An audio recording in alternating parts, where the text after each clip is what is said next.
Voltando por aqui e continuando, e agora falando um pouco sobre os tipos das normas dos subsistemas dos direitos fundamentais, a gente vai verificar 4 tipos de normas. E nessa seção aqui, nessa parte, eu não vou querer tentar agrupar os direitos fundamentais segundo o seu tipo, sei lá, direitos fundamentais relacionados à vida, direitos fundamentais relacionados à liberdade. Não. A ideia aqui é tentar classificar as próprias normas dos direitos fundamentais, complementando aqui a identificação de um subsistema, identificando justamente as diversas normas que o formam. Em todo caso, aqui seria uma classificação de normas e não dos próprios direitos, né? E o que o relevante aqui seria a própria estrutura e a função da norma. E não aqui, por exemplo, quais são os pontos de vista referentes aos titulares ou destinatários, ou a forma do exercício desses direitos, ou aos tipos de relação que vão supor esses direitos. Então, esse subsistema de direitos fundamentais, segundo a classificação do Gregório, estaria formado aqui por 4 níveis de normas diferentes, que não aqui vão constituir absolutamente elementos isolados, mas que se comunicam, né? E aqui a gente vai fazer meio que uma divisão entre 3 e 1, né? Os 3 primeiros, eles vão constituir o subsistema de direito propriamente dito, né? Isso é, o primeiro conjunto de normas seria a condição de segundo e o segundo subsistema de normas seria a condição para o terceiro. E o quarto conjunto, ele seria formado pelas garantias dos direitos. Então, panorama geral, os 4 conjuntos aqui são as normas que vão regular a produção dos direitos, as normas que vão estabelecer os poderes para exercer a titularidade do direito, as normas que fixam os conteúdos dos direitos e os comportamentos que se podem realizar com base nesses conteúdos, e as normas que regulam, a partir aqui de diversos pontos de vista, as garantias dos direitos. Começando pelo primeiro, que são as normas que regulam a produção de direito, essas aqui são as normas secundárias que vão supor a norma de identificação formal dos subsistemas e vão assinalar aqui quais são os órgãos competentes e os procedimentos adequados para produzir as normas sobre direitos fundamentais. Então, tomando aqui como base o próprio direito espanhol, em primeiro lugar, a gente podia verificar a regulação dos direitos na Constituição, sob a perspectiva de qual seria o órgão competente ou poder constituinte, ou quem teria a incumbência de ser esse poder constituinte, ainda que reformador, e qual é o procedimento que seria o procedimento adequado para a elaboração da Constituição. Em segundo plano, estariam situadas aqui as normas de desenvolvimento dos direitos que regulam aqui a produção de direitos. Então, dessa forma, essas normas elas afetam aqui os critérios de interpretação necessários para a produção da normativa legal, enquanto supõem a aplicação da Constituição e também para a ação produtora das normas. E aqui, por exemplo, que seria a interpretação das normas dos direitos fundamentais deveria ser feita em conformidade com a Declaração Universal dos Direitos do Homem de 1948 e também de acordo com os tratados e acordos internacionais, né? Então, seriam normas que afetam critérios de interpretação para a produção normativa legal, né? Basicamente, essa é a primeira norma, normas que regulam a produção de direitos. Indo para a segunda, que são normas que regulam poderes para exercer direitos, é que em muitos casos o exercício de um direito ele seria acessado diretamente a partir da norma que regula esse exercício, autorizado aqui pela própria norma que regula a sua produção. Mas, em outros casos, parece aqui conceitualmente necessária a interposição de uma norma que vai conceder poderes de acesso ao conjunto daqueles que regulam o exercício do direito. E aqui a gente estaria perante a uma criação intelectual de um pensamento jurídico que não costuma ser diferenciado da própria norma que regula o exercício de direitos, mas que aqui convém fazer uma distinção didática, porque não se supõe aqui motivos de ação, mas aqui seriam a própria porta para atingir as normas que contêm os motivos para ação. Então não é o direito fundamental em si, mas é o meio pelo qual vai ser atingido o direito fundamental. E aqui ele toma aqui o exemplo do direito à associação, que uma coisa é a regra que vai dar ao titular o poder de se associar, e outra coisa são os comportamentos associativos como permissões para agir, para você constituir uma sociedade. Então, no primeiro caso, a norma vai estabelecer um poder que vai permitir exigir, né, acessar o direito de associação como um dever de contrapartida de torná-lo esse dever possível sem nenhuma interferência estatal, por exemplo. E no segundo caso, a norma aqui vai regular as condutas possíveis e as obrigações correlatas com outros deveres ou determinadas condições, já que o exercício da titularidade de poder se associar, ele depende aqui dessas portas que vão se abrir por essas condições, né? Por exemplo, todo mundo tem o dever de associar, mas você não pode se associar para fins ilícitos, por exemplo, para fins paramilitares. Então isso seria talvez, por exclusão, condições pelos quais você poderia se associar. Constituir uma associação com fim que não é paramilitar, né, com fim legítimo. E a partir disso, desse objetivo da sua associação, você poderia acessar o seu direito de associação. Mas, eu friso, isso aqui é a distinção que não aparece na norma, mas é uma distinção didática, né? Uma outra questão, uma outra norma, né, são as normas que regulam o exercício de direitos. E essas normas aqui, que o autor fala que propriamente se entendem aqui os direitos fundamentais. Elas seriam aqui, em primeiro lugar, normas permissivas que não se constroem apenas pela falta de motivos, mas elas são construídas por razões que justificam a sua positivação. E elas seriam reflexo aqui da liberdade, não como interferência, e estão organizadas aqui como regras que protegem a liberdade e que permite decidir e escolher livremente sem intervenção de terceiros. Em segundo lugar, são as próprias normas que estabelecem os poderes para intervir e participar da vida coletiva, por meio aqui talvez de um exercício do sufrágio universal, do direito a voto, ou por meio de qualquer outra conduta ativa que vincula os direitos à cidadania.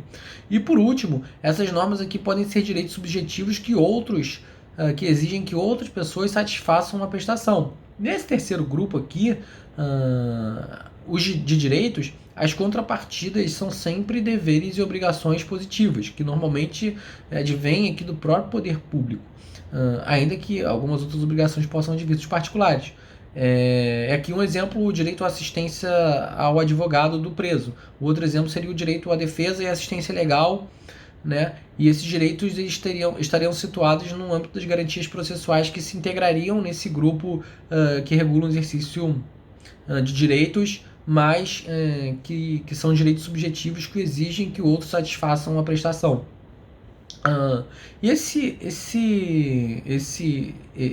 esse grupo de normas parece que se correlaciona com aquela última que eu falei, que são normas para você poder acessar a titularidade de direito, mas guarda alguma diferença, né, que consiste que o primeiro caso, né, que são as normas que regulam você ter o exercício de um direito, eles abrem as portas para um direito que somente se aperfeiçoaria quando o exercício por exemplo, o direito à associação realmente ocorresse.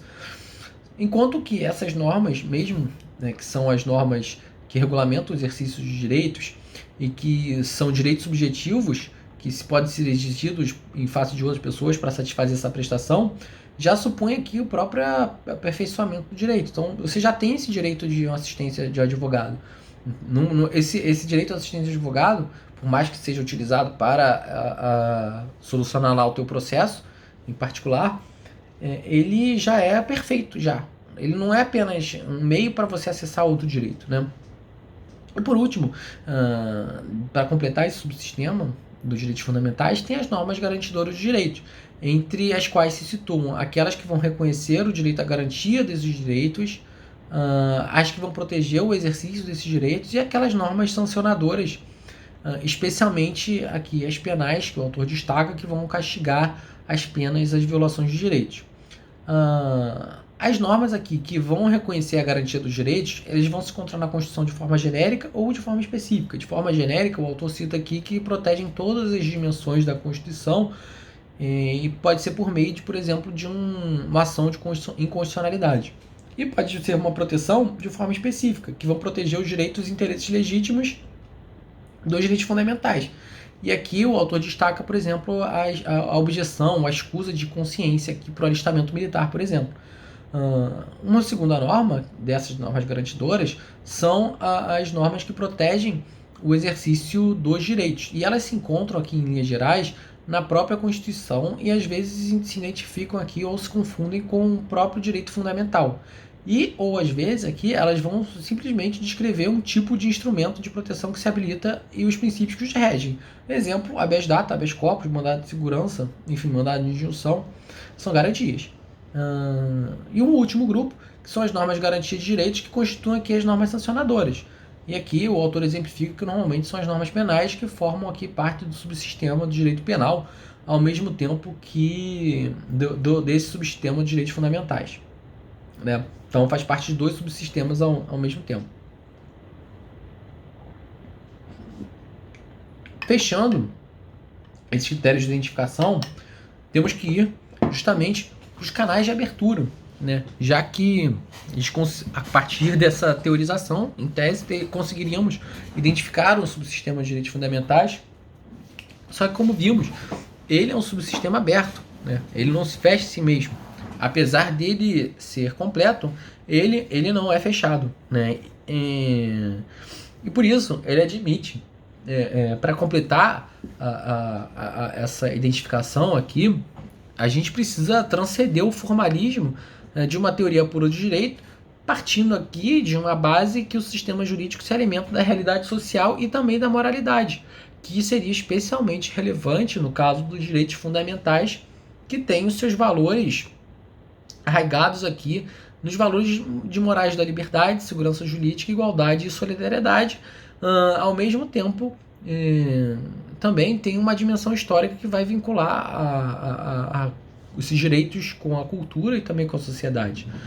Então, a gente percebe que os direitos fundamentais, a gente percebeu que os direitos fundamentais não podem ser construídos na sua totalidade, prescindindo aqui da sua dimensão jurídica positiva. Então, eles admitem aqui a incorporação de novos aspectos que não estão apenas no plano constitucional. Isso significa que o ordenamento jurídico, tanto os sistemas que o constituem, eles são abertos e que a gente pode entender de dois sentidos que vão se complementar. Que, por um lado, os pressupostos da aplicação das normas não prevêem aqui todas as possibilidades da realidade e que, por conseguinte, essa aplicação tem uma dimensão criativa que deve complementar aqui os critérios que advêm do próprio sistema com outros que vêm de fora, e por outro que a realidade social e cultural de um momento histórico e as construções aqui da moralidade vão se confrontar com o direito e com os valores, com os interesses de utilidade social que representa e pressiona aqui para influenciar e orientar o ordenamento de sua aplicação. Então o direito positivo ele admite modificação até mesmo com base em dissensos, né, que determinada questão seja modificada. E vamos ver daqui a pouco determinadas modificações. Por exemplo, o direito à vida, né, ele foi tão importante que a Constituição Espanhola teve que incorporar aqui a vedação aqui à pena de morte. Então, existe uma conversa aqui do direito positivo, do subsistema de direito positivo fundamental, com a própria realidade fática, né? Enquanto existe um lado que vai vir a partir do direito, vai existir um outro lado que vai vir da cultura e da sociedade. Mas aqui vai existir um ponto de coincidência que são aqui os canais de produção normativa, ou via legal, ou via judicial, que vão enriquecer o direito e também vão permitir uma maior conversa aqui, uma harmonização do direito com a realidade social e com a moralidade. Então, o ordenamento jurídico que vai conter um subsistema de direitos fundamentais, ele supõe aqui um fato fundante básico que vai integrar valores aqui morais, os convertendo em valores políticos e depois em valores jurídicos. E, em nosso caso aqui, direitos fundamentais. Então, finge que a gente está numa terra nua sem Constituição. tem só a realidade, tem um fato fundante básico. Esse fato fundante básico, vai chegar um cara, vai querer um dia fazer uma Constituição. Esse cara que vai fazer uma Constituição, ele vai pegar esse fato fundante básico e vai traduzir aqui em valores morais, né? Ao traduzir esses valores morais, ele vai positivar ele na Constituição e vai, com a medida que ele positiva ali na Constituição, ele vai estar estruturando aqui valores políticos, né? E a partir disso, como esses valores políticos vão desbordar aqui em outros direitos, os direitos, o subsistema que vai estar fronteiriço aqui a esses valores políticos superiores vai ser o próprio subsistema de direitos fundamentais. Lógico que foi uma abstração que eu fiz, mas é como se fosse um passo a passo de uma criação. E esses direitos fundamentais, eles vão ser retroalimentados por uma realidade que pode modificar a qualquer tempo. E essa modificação, ela vai ser permitida justamente porque o sistema é aberto e sensível para facilitar essa transferência, mas ao mesmo tempo o sistema ele é especialmente seguro, né? Uma vez que só vai poder ocorrer essas modificações pelas vias autorizadas. Se não fosse assim, a própria existência do direito poderia ser afetada. Se não houvesse, se o direito pudesse mudar de qualquer forma, sei lá, sem qualquer deliberação, o direito seria afetado.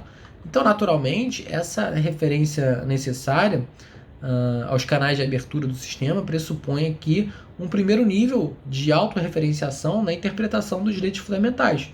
Então aqui vai existir tanto uma zona central de clareza quanto uma zona de incerteza. A zona de clareza é tranquila, é que ela não requer que recorra aqui outros critérios alheios a normas, para permitir uma aplicação adequada das mesmas.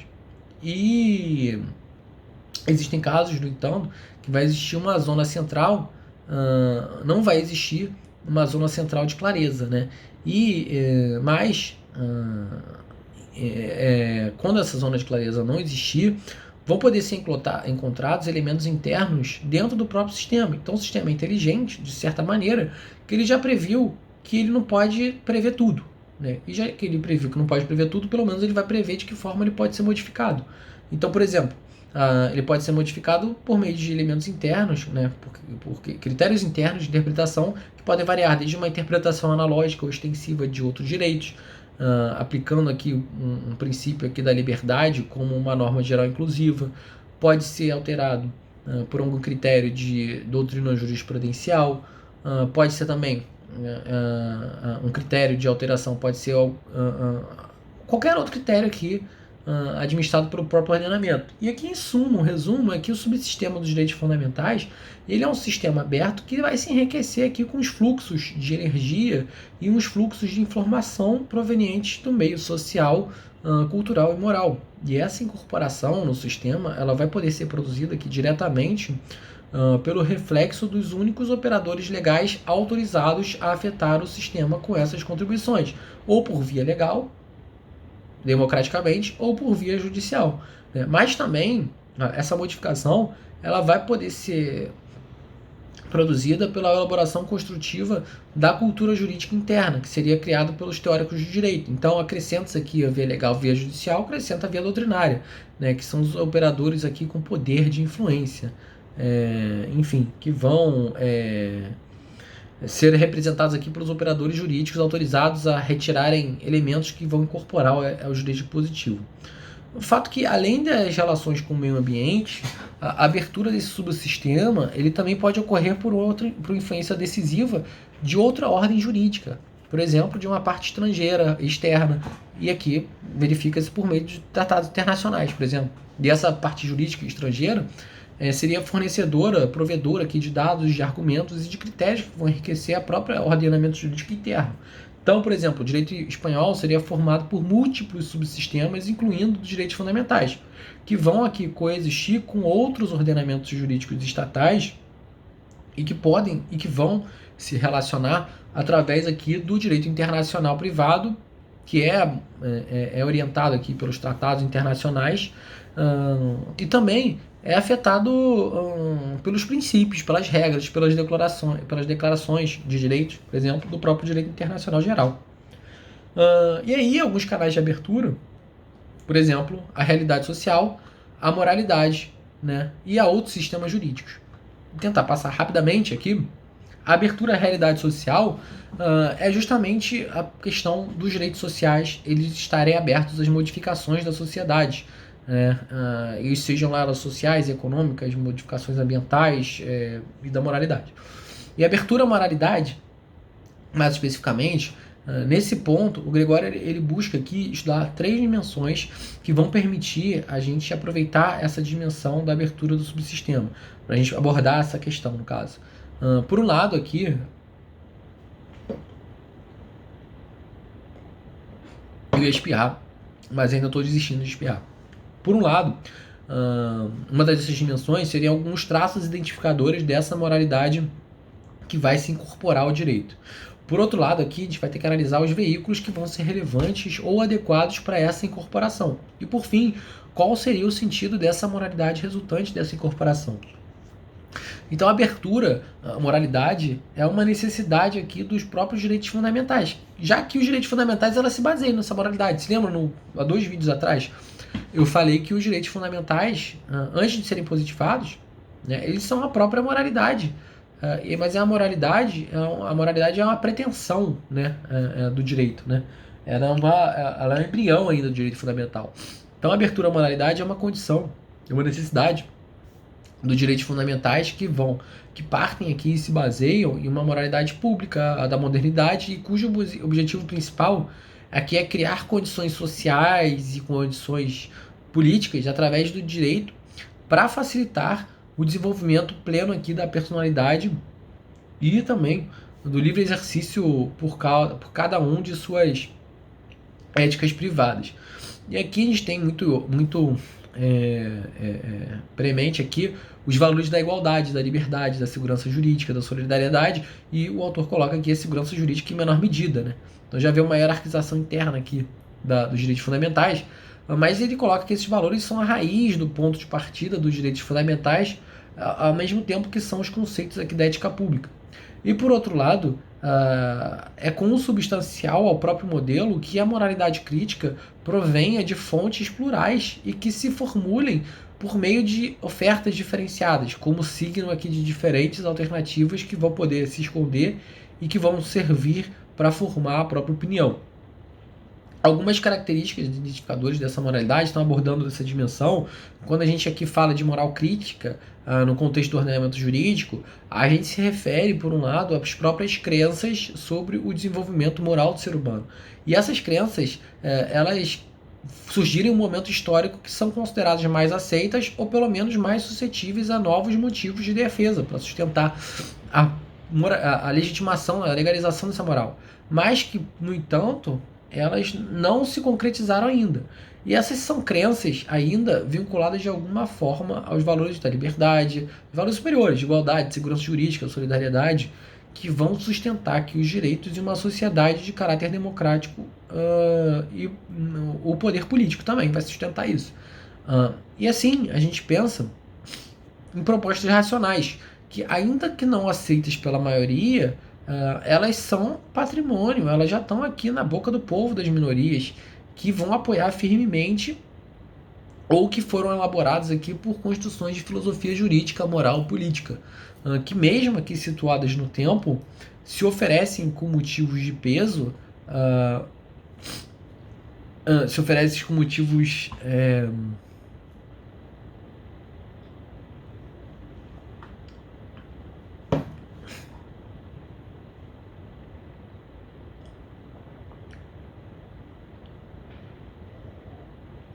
uma pausa porque eu apaguei tudo do nada. Momento de silêncio. Ah, coisa boa.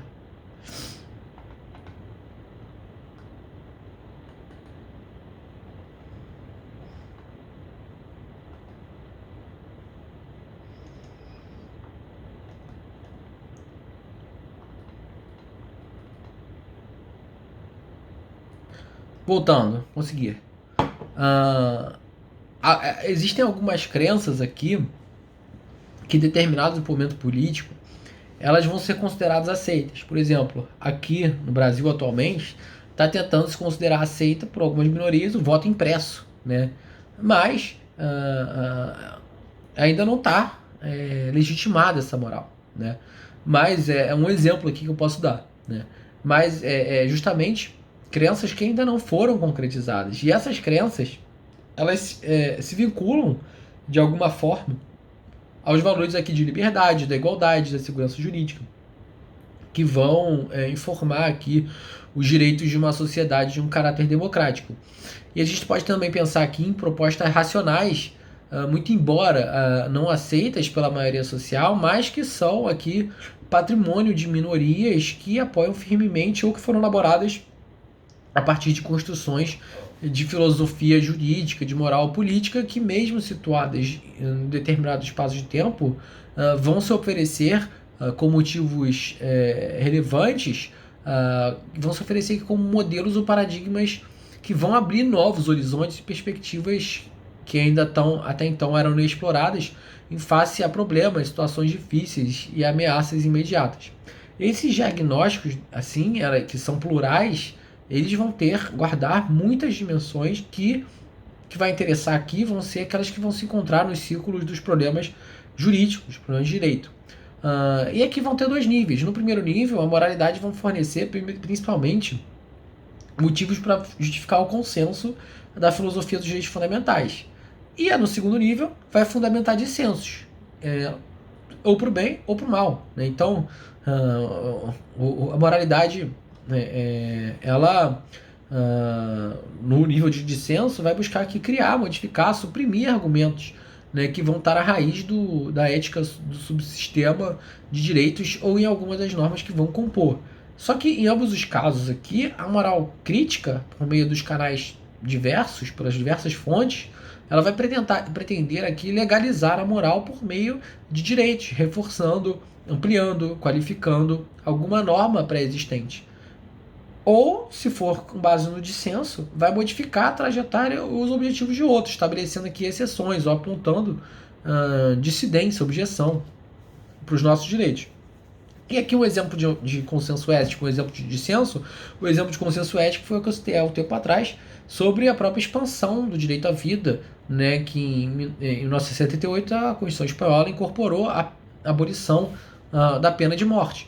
Um exemplo de dissenso é a questão do serviço militar, que era obrigatório, e por um dissenso de uma minoria, que acabou virando maioria, justamente a inserção aqui da cláusula de escusa de consciência para o serviço militar obrigatório. E os canais de incorporação, para essas moralidades, elas trazem a ideia de uma comunicação entre a moral crítica e os subsistemas de direitos fundamentais. E essa incorporação aqui, ela vai tentar, por alguns aspectos científicos de alguma ação jurídica e também dimensões de criação e de aplicação do direito. E aí o autor vai trazer aqui algumas considerações procedimentais que vão legitimar a comunicação pela via do juiz ordinário. Por exemplo, como é que um juiz ordinário pode incorporar uma moralidade crítica para o direito?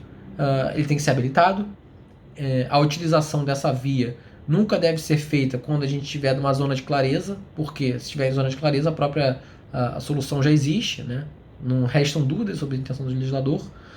Uma outra questão é que a resolução judicial de algum desse tipo, né, para a incorporação de uma moralidade crítica, deve ser justificada com boas razões, né? E por último, deve-se considerar aqui que se a moralidade crítica que serve como fundamento à decisão converte-se aqui em uma moralidade legalizada. E se essa moralidade legalizada é suscetível, portanto, né, como legalizada, suscetível de generalização, que seria uma condição para se incorporar aqui ao próprio sistema de direitos fundamentais. E por último, a dimensão seria o próprio sentido da moralidade, né, que a moralidade resultante dessa incorporação, ela deve ser coerente aqui com a moralidade legalizada existente nas normas de direitos fundamentais, né? É como se as normas de direitos fundamentais, elas vestem a roupagem lá do subsistema de direitos fundamentais, elas guardam essa essência, e quando conhece uma estranha, uma moral crítica estranha, que não está nesse subsistema, tem que partir de um ponto de identificação que ela também faz parte do subsistema de direitos fundamentais, não de forma positivada, mas por algumas outras vias de incorporação, né, que vão fazer com que haja coerência e unidade nessa identificação do subsistema. E uma outra via de incorporação é a própria abertura aos outros sistemas jurídicos, e aqui a ideia é de incorporação, né, por exemplo, de um tratado internacional, é justamente olhar para o direito internacional, olhar para as questões de direito comparado. Né? E por último, e terminando já quase o vídeo, saindo desse ponto de incorporação por essas vias, né, pela via social, pela via internacional, pela via da moralidade, verificar aqui as funções dos direitos. Né? A gente está vendo como identificar, agora verificar para que eles servem. Né? Então, aqui, nesse caso, os direitos fundamentais eles não vão poder ser entendidos sem sua comunicação aqui com a moralidade e com a realidade social. Né? Então, a gente aceita que os direitos fundamentais, embora positivados, muitos deles, eles vão guardar a comunicação entre a moralidade e a realidade. E eles não podem ser analisados também sem referências aqui às próprias funções desempenhadas por eles. Então, coerentemente com toda a forma de entender os direitos fundamentais, a gente assinala duas funções principais. E para terminar, antes dos 33 minutos, uma função objetiva e uma subjetiva. Né? A função objetiva é a gente olhar os direitos fundamentais como um subsistema dentro do próprio ordenamento, que seria uma prolongação da própria norma básica material e identificação de outras normas, cujas raízes são os próprios valores superiores indicados na Constituição Espanhola. Repito, liberdade, justiça, igualdade e o pluralismo político, ou na Constituição Brasileira, exercício de direitos sociais individuais, liberdade, segurança, bem-estar, desenvolvimento, igualdade e justiça, que são os nossos valores supremos. Só que também existe uma função de ordem subjetiva, na qual os direitos fundamentais reconhecem aqui em normas positivas pretensões morais justificadas dos próprios indivíduos e de grupos, em forma aqui de direitos subjetivos, poderes, potestades e também imunidades. Então termina esse vídeo, guardei esse último gole. Saúde, boa noite.